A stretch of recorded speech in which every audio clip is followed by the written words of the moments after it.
Hello friend, तो कैसे हैं आप। उम्मीद है कि आप सब बहुत ही अच्छे होंगे और अच्छे से अपना पढ़ाई लिखाई कर रहे होंगे। तो आज की इस वीडियो में हम देखने वाले हैं क्लास 10th के साइंस के 30 इंपॉर्टेंट प्रीवियस ईयर क्वेश्चन को, जो कि आपके एग्जाम के लिए बहुत ही ज्यादा महत्वपूर्ण साबित होने वाला है। ठीक है, तो वीडियो को शुरू से लेके लास्ट तक वॉच कीजिएगा। इसमें हम साइंस का 30 PYQ करने वाले हैं और सारे क्वेश्चन के आगे में आपको ईयर भी लिखा हुआ यहाँ पे मिल जाएगा। ठीक है, इस प्रकार से। और जो भी क्वेश्चन यहाँ पे करवा रहे हैं, कम से कम 2 से 3 बार क्वेश्चन को रिपीट किया गया है। तो वीडियो बहुत ही इंपॉर्टेंट है, वीडियो को शुरू से लेके लास्ट तक वॉच कीजिएगा और सारे क्वेश्चन को आपको याद करके जाना है। ठीक है, तो क्वेश्चन नंबर पर चलते हैं। तो फर्स्ट नंबर का क्वेश्चन है हमारे पास, प्रकाश के परावर्तन के कितने नियम है। देख सकते हो कितना इंपॉर्टेंट है, 3 वर्षों में पूछा गया है। तो प्रकाश के परावर्तन के कितने नियम है। 1 नियम है, 2 नियम है, 3 नियम है, 4 नियम है। तो प्रकाश के परावर्तन के टोटल कितने नियम है, तो 2 नियम है। अब चैप्टर यदि आप पढ़े होंगे तो आपको पता होगा और पिछले वीडियो में भी हमने इसको कवर किया है। ठीक है, तो क्वेश्चन नंबर 2 है हमारे पास, समतल दर्पण द्वारा बना प्रतिबिंब कैसा होता है। तो हमेशा काल्पनिक होता है। ठीक है, काल्पनिक को हम आभासी के नाम से भी जानते हैं। तो काल्पनिक बोले या फिर आभासी बोले, बात एक ही है। क्वेश्चन नंबर 3 पे चलते हैं। तो क्वेश्चन नंबर 3 है हमारे पास, किसी अवतल दर्पण की फोकस दूरी f और वक्रता त्रिज्या r में क्या संबंध है। तो f बराबर क्या होता है, एक फॉर्मूला होता है, f बराबर r/2 होता है। ठीक है, और यहाँ पे हम क्या कर सकते हैं कि इसके बट्टे में एक लेकर के मल्टीप्लाई कर सकते हैं। तो r बराबर यहाँ पे क्या हो जाएगा, r बराबर हो जाएगा आपके पास 2f। f बराबर r/2 दे या फिर r बराबर 2f दे, आपको दोनों फॉर्मूला यहाँ से याद रखना है। ठीक है, दोनों क्वेश्चन इंपॉर्टेंट है और कई बार पूछा गया उल्टा करके। तो अब हम चलते हैं क्वेश्चन नंबर 4 पे। क्वेश्चन नंबर 4 है हमारे पास, स्पेक्ट्रम प्राप्त करने के लिए किसका उपयोग किया जाता है। स्पेक्ट्रम प्राप्त करने के लिए हम प्रिज्म का उपयोग करते हैं, जिसमें हम श्वेत प्रकाश को जब गुजारते हैं तो वो 7 रंगों में विभक्त हो जाता है।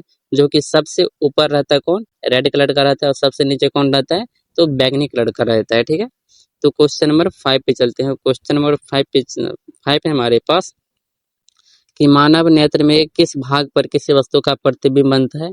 तो जिस भाग पे प्रतिबिंब बनता है उसको हम रेटिना या फिर दृष्टि पटल के नाम से जानते हैं। आपको दोनों नाम याद रखना है। ठीक है, क्वेश्चन नंबर 6 पे चलते हैं। क्वेश्चन नंबर 6 है हमारे पास कि विभवांतर का SI मात्रक क्या है। ये क्वेश्चन इतना इंपॉर्टेंट है, आप देख सकते हो।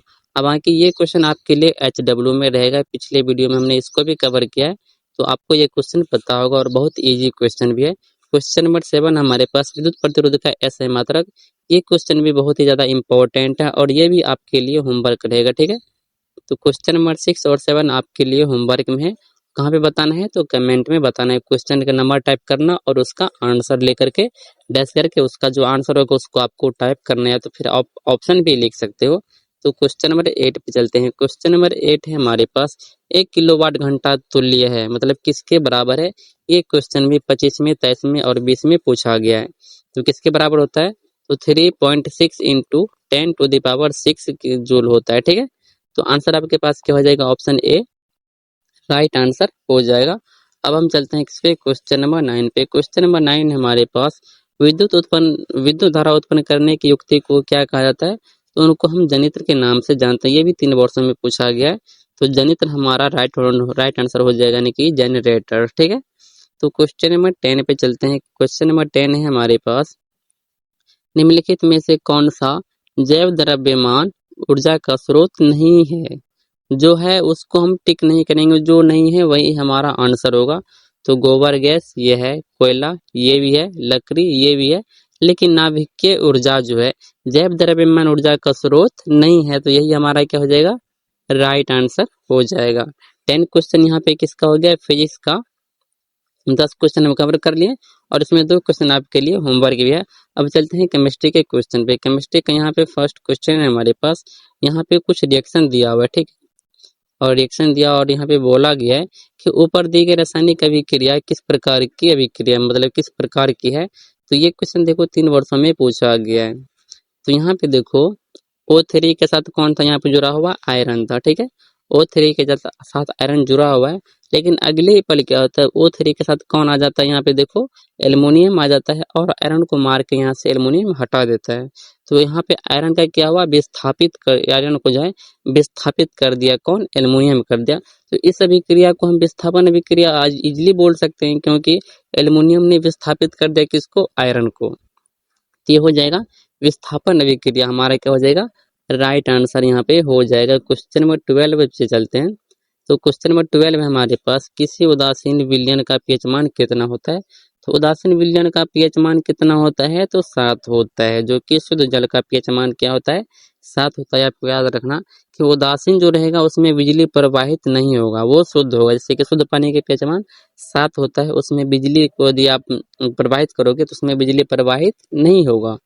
तो उदासीन का पीएच मान कितना होता है, तो 7 होता है। 7 हमारे यहाँ पे क्या हो जाएगा, राइट आंसर हो जाएगा। क्वेश्चन नंबर 13 हमारे पास, बेकिंग पाउडर खाने का सोडा, बेकिंग पाउडर बोले या फिर खाने का सोडा बोले, उनका रासायनिक सूत्र क्या होता है। ये क्वेश्चन भी मोस्ट इंपॉर्टेंट, इसका फॉर्मूला होता है NaHCO3। पिछला वीडियो में इसको भी हम कवर करवाए थे, ठीक है। अब क्वेश्चन नंबर 14 को देखते हैं। क्वेश्चन नंबर 14 हमारे पास, शुद्ध सोना को व्यक्त किया जाता है कितना में, तो 24 कैरेट में उसको हम व्यक्त करते हैं। ये भी 3 वर्षों में पूछा गया है।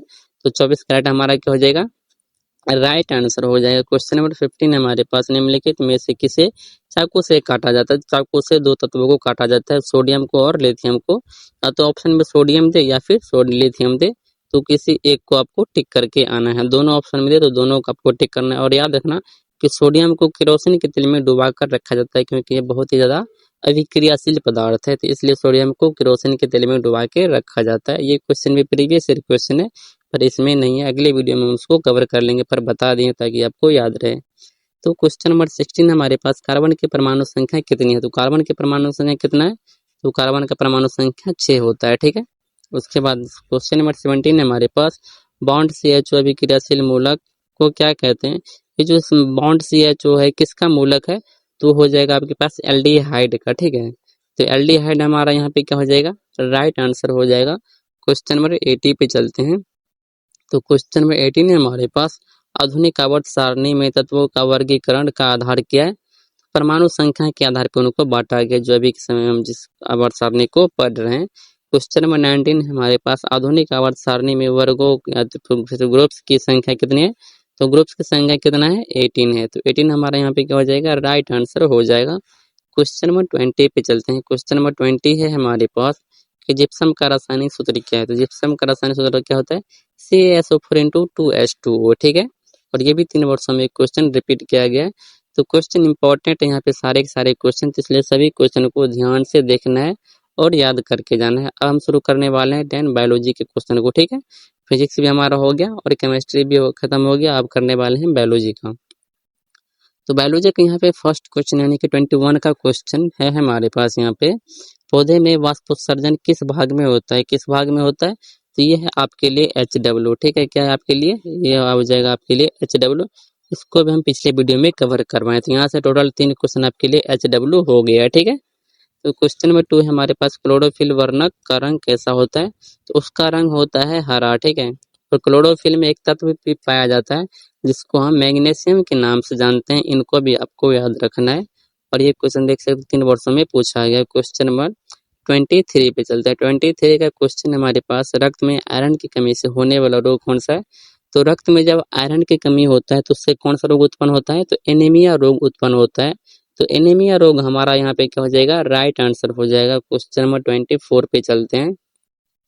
24 का क्वेश्चन हमारे पास, मनुष्य में वृक्क यानी कि किडनी एक तंत्र है, ठीक है, जो किस भाग से संबंधित है।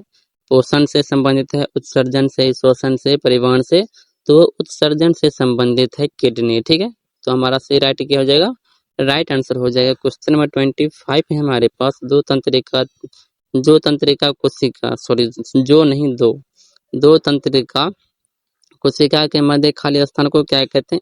ये भी आपके लिए HW है, पिछले वीडियो में हम इसको कवर कराए थे। इसका आंसर क्या हो जाएगा आपके पास, सिनेप्स हो जाएगा, ठीक है। इसको होमवर्क में छोड़ते हैं, बता दिए, इसका आंसर सिनेप्स हो जाएगा। और ये मोस्ट इंपॉर्टेंट ऑब्जेक्टिव है बायोलॉजी का, ठीक है, बहुत बार रिपीट कर चुका है, तो ये क्वेश्चन इंपॉर्टेंट है, इसको आप ध्यान में रखना। क्वेश्चन नंबर 27 पे चलते हैं।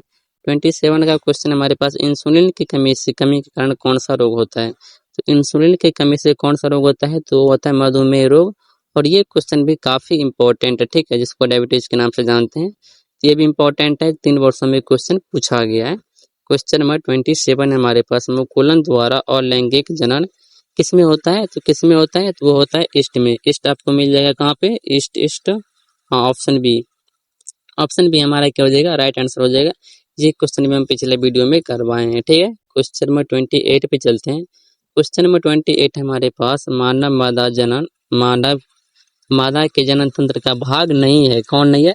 तो गर्भाशय ये है, अंडाशय ये भी है, उसके बाद डिंब वाहिनी भी है। ये जो शुक्र वाहिका ये पुरुष का तंत्र का जो भाग है, ठीक है। तो ये हमारा क्या हो जाएगा, राइट आंसर हो जाएगा। क्वेश्चन नंबर 29 और 30 को देखते हैं। तो क्वेश्चन नंबर 29 हमारे पास, ओजोन परत पाई जाती है, कहाँ पाई जाती है? तो समताप मंडल में पाई जाती है। इसको अंग्रेजी में स्ट्रेटोस्फीयर बोलते हैं। तो दोनों को आपको याद रखना, ठीक है। समताप मंडल में ओजोन परत पाई जाती है। 3 वर्षों में ये क्वेश्चन को रिपीट किया गया, ठीक है। इनका फॉर्मूला क्या होता है? तो O3 के नाम से हम इनको जानते हैं। O3 के नाम से मतलब इसका फॉर्मूला होता है, ठीक है। क्वेश्चन नंबर 30 को देखते हैं। क्वेश्चन नंबर 30 है हमारे पास कि निम्न में से कौन एक उभयलिंगी जंतु है? तो उभयलिंगी जंतु ये भी मोस्ट इंपोर्टेंट है, ठीक है। ये भी हम 2-3 बार पिछले वीडियो में हम कवर करवा चुके हैं। तो उभयलिंगी जंतु कौन है इसमें? केंचुआ है, ठीक है। उभयलिंगी जंतु क्या है? केंचुआ है। तो यहाँ पे हम टोटल कितना क्वेश्चन को कवर किए हैं? तो टोटल यहाँ पे हम 30 क्वेश्चन को कवर किए हैं, जो कि आपके एग्जाम के लिए काफी ज्यादा महत्वपूर्ण था। और जो भी यहाँ पे क्वेश्चन किए हैं, कम से कम 3 बार से कम एक भी क्वेश्चन नहीं पूछा गया है। तो आप बेफिक्र होकर 30 ऑब्जेक्टिव को याद करके जा सकते हो।